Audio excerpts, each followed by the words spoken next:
오늘은 2021년 마지막 주일입니다. 우리가 이 주일에 정말로 꼭 기억하고 고백해야 될 하나님의 놀라운 은혜는 하나님께서 우리를 버리지 아니하시고 우리를 기억하시고 한 걸음 한 걸음 인도해 주셨던 하나님의 놀라운 은혜인 줄로 믿습니다. 참 이런 질문하기가 힘들고 어려운 시대라는 것을 알지만 지난 한 해를 돌아오면서 우리 성도님들 혹시 정말 행복하셨다라고 고백하시는 분이 계십니까? 어떤 분들은 정말 생각지 못한 물질의 어려움으로 하루하루 근근히 살아오신 분들도 계실 것입니다. 어떤 분들은 육신의 질병 때문에 견딜 수 없는 고통으로 신음하며 한순간 한순간을 보내오신 분도 계실 것입니다. 그분들이 계신 줄 알지만 오늘 우리가 걸어왔던 삶의 모습을 돌아보면서 우리 스스로에게 한번 질문해 보았으면 좋겠습니다. 정말 우리가 한 해를 돌이켜보면서 하나님 앞에 어떤 고백을 할 수 있는가? 우리가 조금만 시각을 달리하면 우리는 충분히 다른 고백을 할 수가 있습니다.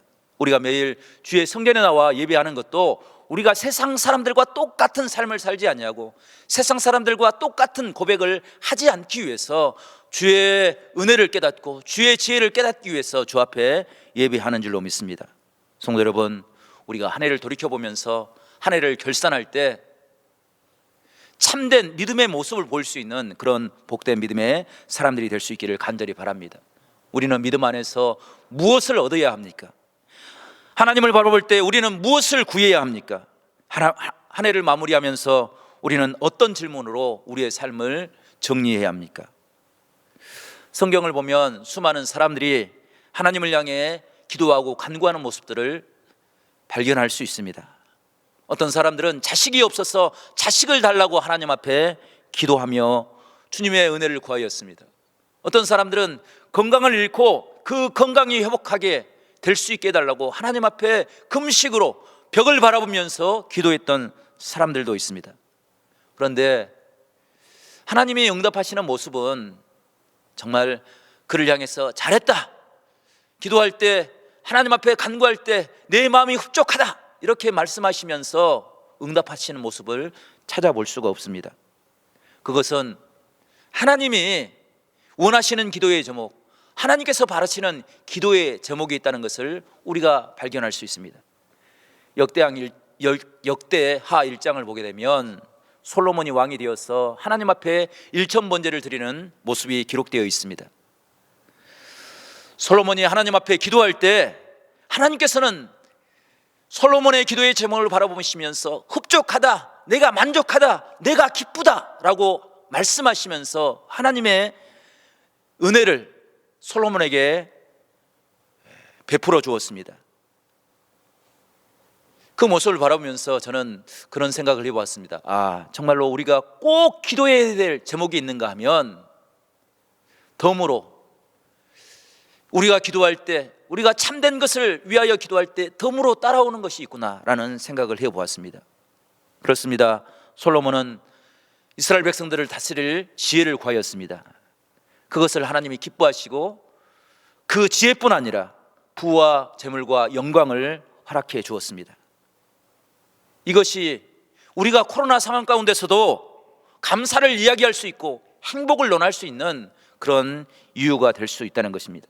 우리가 세상 사람들과 같이 똑같이 세상 사람들이 구하는 것을, 세상 사람들이 기뻐하는 것만을 바라본다고 한다면 우리는 하나님 앞에 감사할 수 없지만 하나님이 주시는 참된 은혜를 깨닫게 될 때, 하나님이 원하시는 그 모습을 우리가 이루게 될 때 우리는 하나님 앞에 감사할 수 있는 것입니다. 성도 여러분, 한 해를 지내오면서 여러분은 무엇을 위해 땀 흘려 오셨습니까?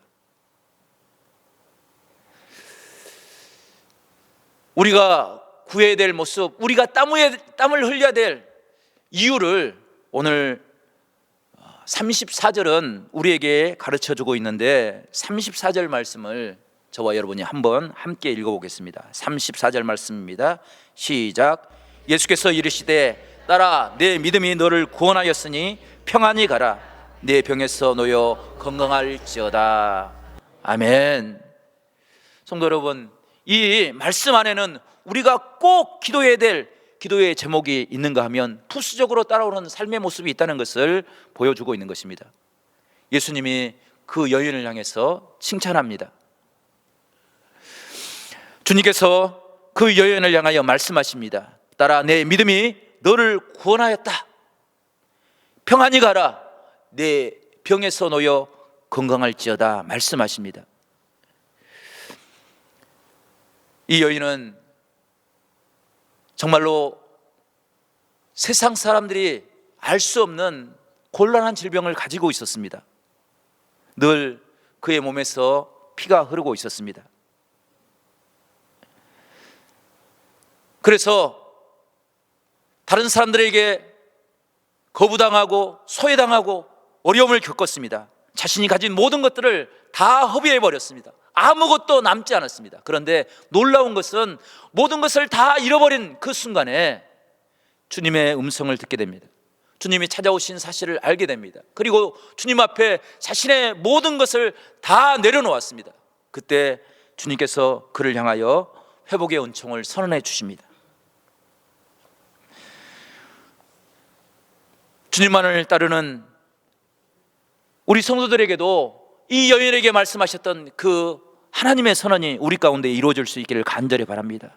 평생토록 하나님이 허락하신 그 평안의 은총을 누리며 살아가는 우리 모두가 될 수 있기를 간절히 축원합니다. 성도 여러분, 어떻게 할 때 우리가 이런 고백을 가지고 살아갈 수 있습니까? 두 가지 대지를 가지고 우리 함께 은혜를 받기를 원하는데, 첫 번째, 이 여인은 자신의 모든 삶의 문제를 하나님 앞에 온전히 내려놓고 주님께서 만져주시고 주님께서 관여해 주시고 주님께서 그 문제를 해결해 주시기를 간절히 구하였습니다. 자신의 문제가 무엇인지를 직시하였습니다. 이 문제를 풀어낼 분은 오직 주님이라는 사실을 깨닫고 주 앞에 엎드릴 때 그 여인에게 평안의 은총이 임하게 되었다는 것입니다. 만약 이 여인이 믿음이 없이 단순한 질병의 치유만을 구했다고 한다면 주님은 그 여인을 향하여 평안을 선포하지 못하셨을 것입니다. 뿐만 아니라 그 여인도 부수적인 것을 가지고 세상으로 나가버리고 말았을 것입니다. 하지만 주님께서는 그 여인이 가져야 될 참된 은혜를 선언해 주신 것입니다. 하나님의 나라를 하나님의 백성으로 하나님의 딸로 살아갈 수 있는 은혜를 허락하여 주셨다는 것입니다. 조슈아 리프맨이라는 사람이 마음의 평안이라는 책을 썼는데 이 책에 나온 이야기입니다. 한 젊은 주인공이 어느 지혜자를 찾아가서 지혜자에게 자신의 삶의 모습을 내려놓았습니다. 그때 지혜자가 그 젊은이에게 물어보았습니다. 그대가 원하는 것이 무엇입니까? 젊은이가 대답했습니다. 나는 행복한 삶을 살기를 원합니다. 그래서 내가 첫 번째는 건강했으면 좋겠습니다. 물질이 많았으면 좋겠습니다. 외모가 화려했으면 좋겠습니다. 재능도 있고 권력도 있고 명예가 있었으면 좋겠습니다 라고 구했습니다. 그때 그 청년을 지그시 바라보았던 지혜자가 이렇게 이야기했습니다. 젊은이여, 그대가 구하는 것들로 정말로 행복할 수 있겠습니까? 지금까지 그대가 구했던 것은 그대에게 행복을 줄 수가 없습니다. 그대는 정말로 중요한 것을 놓치고 있습니다. 그것이 바로 평안입니다. 평안이 없으면 아무것도 즐길 수 없고 누릴 수 없습니다. 평안이 없이 돈이 무슨 소용이 있습니까? 평안이 없이 명예를 가진다고 해도 그것이 무슨 유익이 되겠습니까? 평안을 상실한 채 권력을 잡은들 그것이 당신에게 행복이 될 수 있습니까? 라는 그 질문을 통해서 평안이 우리의 삶에 가장 근원적이고 가장 우선적이라는 사실을 이 책을 통해서 우리에게 이야기해 주고 있습니다. 오늘 12해 동안 혈루증을 앓은 여인도 그것을 깨닫게 되었습니다. 자신의 모든 것을 다 잃어버리고 가장 밑바닥 모든 것을 다 잃어버린 그 순간에 그 여인은 자신의 문제를 주님 앞에 가지고 나갔습니다. 주님 앞에 내려놓을 때 주님께서 그 여인을 불쌍히 여겨주셨습니다. 그 여인이 옷자락을 붙잡고 하나님께 매달릴 때 주님께서는 그 음성을 들어주었습니다. 그 여인이 가지고 있는 삶의 문제는 정말 너무나도 비참한 삶의 문제였습니다. 왜냐하면 그 여인은 자신의 문제를 외칠 수 없었습니다. 바디메오는 주님이 오셨다는 소식을 듣고 자신을 불쌍히 여겨달라고, 자신이 앞을 볼 수 있게 해달라고 외칠 수 있는 그런 기도의 제목이었습니다.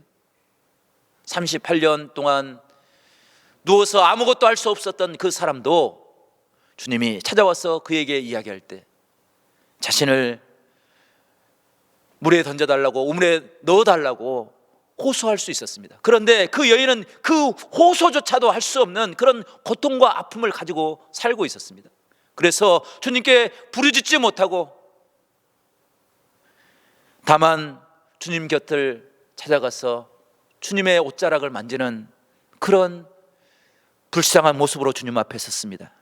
그때 주님께서는 그 여인의 모든 상황과 그 여인의 믿음을 아시고 그 여인을 향하여 치유의 은총을 선언해 주신 것입니다. 오늘 그 여인의 마음의 모습을 33절은 이렇게 기록하고 있습니다. 33절 말씀, 여자가 자기에게 이루어진 일을 알고 두려워하며 떨며 와서 그 앞에 엎드려 모든 사실을 여쭈니.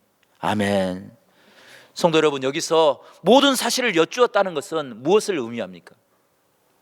자신이 가지고 있는 삶의 문제를 주님께 물어보았다, 그런 의미가 아닙니다. 모든 사실을 다 주님 앞에 내려놓았습니다. 자신이 감당해왔던, 자신이 그 일을 겪으면서 고난당했던 모든 삶의 문제를 주님 앞에 내려놓고 또 내려놓을 때 그 아픔과 고통과 앙금들이 사라지는 하나님의 평안의 은총이 임할 수 있는 기적의 역사가 일어난 것입니다.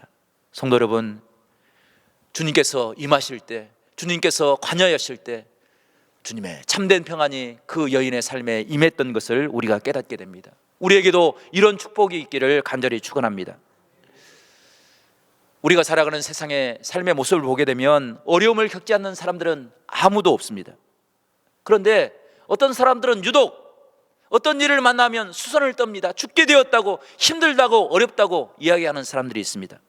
그런가 하면 어떤 사람들은 우리가 생각하기에 죽을 것 같은 고통의 문제조차도 아무런 말 없이 그것을 넉넉히 품고 그 안에서도 참된 행복을 느끼며 감사하며 사는 사람들이 있습니다. 그 사람은 무엇을 가지고 있기에 그런 넉넉함을 가지고 살아가는 것입니까? 그 모습을 오늘 우리가 읽지 않았지만 마가복음 4장의 마지막 부분에서 우리가 발견할 수 있습니다. 제자들이 갈릴리 호수를 건너게 되었습니다. 그때 큰 광풍이 일어났다, 이렇게 이야기합니다. 참 재미있는 표현인 것 같습니다. 갈릴리 호수의 바람, 큰 바람, 사람이 감당할 수 없는 그 바람을 광풍, 미친 것 같은 바람이라고 표현하고 있습니다. 그 바람을 만난 제자들, 그들도 큰 어려움에 빠지게 되었습니다. 그런데 주님께서는 고물에서 주무시고 계셨습니다. 죽게 되었습니다. 바람이 너무 불어서 배를 중심을 잡을 수가 없습니다. 파도가 일어나서 그 파도물이 배 안으로 들어오고 있습니다. 제자들이 수선을 떨고 있습니다. 그러나 주님께서 일어나시고 그 모든 문제들이 잠잠하여졌습니다. 주님께서 바다와 바람을 꾸짖으심에 그 모든 것들이 잠잠해졌다는 것입니다. 성도 여러분, 이것이 신앙의 은혜인 줄로 믿습니다. 주님의 옷자락을 붙잡고, 주님, 내가 죽게 되었습니다. 내가 아무것도 가진 것이 없습니다. 나는 고통 가운데 빠져서 아무것도 할 수 없습니다. 주님 앞에 외칠 때 주님께서 일어나시고 주님께서 그를 향하여 명령하여 주시고, 내 믿음이 너를 구원하였다, 모든 질병에서 너가 건강할지어다 라고 선언하시는 하나님의 음성이 들려질 때 그에게 참된 평안의 은혜가 임한 줄로 믿습니다. 바라옵기는 우리 사랑하는 성도들에게도 이런 축복이 있기를 간절히 축원합니다. 우리를 찾아오셔서 질병 가운데 고통받을 때 주님께서 내가 내 이름으로 명하노니 악한 질병에서 해방받을지어다, 일어나서 하나님의 영광을 볼지어다 선언하시는 하나님의 음성을 들 수 있는 우리 모두가 될 수 있기를 간절히 축원합니다. 그래서 삶의 문제가 아니라 하나님의 영광을 볼 수 있는 축복이 될 수 있기를 간절히 축원합니다. 잠잠할지어다 주 앞에서 잠잠할지어다 말씀하시는 그 말씀을 듣고 우리 안에 하나님의 영원한 평안이 늘 함께할 수 있기를 간절히 축원합니다. 두 번째로는 주님께서 요구하시는 믿음의 의미가 무엇인지를 깨닫게 될 때 참된 평안의 은혜를 얻을 수 있습니다. 주님께서는 그 여인을 향하여 이렇게 말씀하십니다. 딸아, 내 믿음이 너를 구원하였다 라고 선언하십니다. 성도 여러분, 그녀가 가지고 있었던 믿음의 의미가 무엇입니까? 하나님께서 나를 어루만지시고 하나님께서 나를 기뻐하심으로 내가 이제 하나님의 사람이 되었다는 선언을 듣게 된 것입니다. 이제 강건하여서 이제 마음껏 살겠다가 아니라 이제 하나님께서 허락하신 그 축복을 가지고 주님 앞에 헌신하며 충성하며 살겠다는 그 믿음의 은혜가 임하였기에 그는 참된 평안의 은총을 얻게 되었던 것입니다. 그 의미가 오늘 우리가 읽지 않았지만 오늘 본문에 이어지는 단락에서 찾을 수 있습니다. 회당장에 12살 먹은 딸이 죽게 되었습니다. 그래서 회당장이 주님을 찾아갔습니다. 그리고 주님께 구합니다. 우리 딸을 불쌍히 여겨달라고. 그래서 주님께서 회당장의 집을 찾아갔습니다. 그런데 불행하게도 12살 먹은 딸이 이미 숨을 거둔 상태였습니다. 그런데 주님께서는 그 아버지와 그곳에 있는 사람들 향하여 이렇게 이야기합니다. 조용해라, 그 소녀가 자고 있다. 소녀가 숨을 거둔 것을 아는 사람들이 주님을 향하여 수군거립니다. 비난합니다. 그때 주님께서 그 회당장을 향하여 이야기합니다. 믿기만 해라. 주님께서 이야기하시는 그 믿음의 의미는 무엇입니까? 주님의 전능하심입니다. 생명을 주관하시는 그 하나님을 믿고 그 하나님의 은혜를 바라보라 말씀하십니다. 그리고 그 은혜를 통하여서 하나님의 영광을 드러내는 복된 믿음의 사람이 되라 말씀하고 있는 것입니다. 성도 여러분, 우리에게도 이런 축복이 있기를 간절히 바랍니다. 주님이 어떤 분인지를 깨닫고 그 믿음을 가지고 주님께서 허락하신 우리에게 맡기신 모든 사명을 감당할 때 그곳에서 내 삶의 보람이 있고 내 삶의 기쁨이 있고 내 삶에 하나님의 영광이 임하는 축복의 은혜가 우리 가운데 일어날 수 있기를 간절히 축원합니다.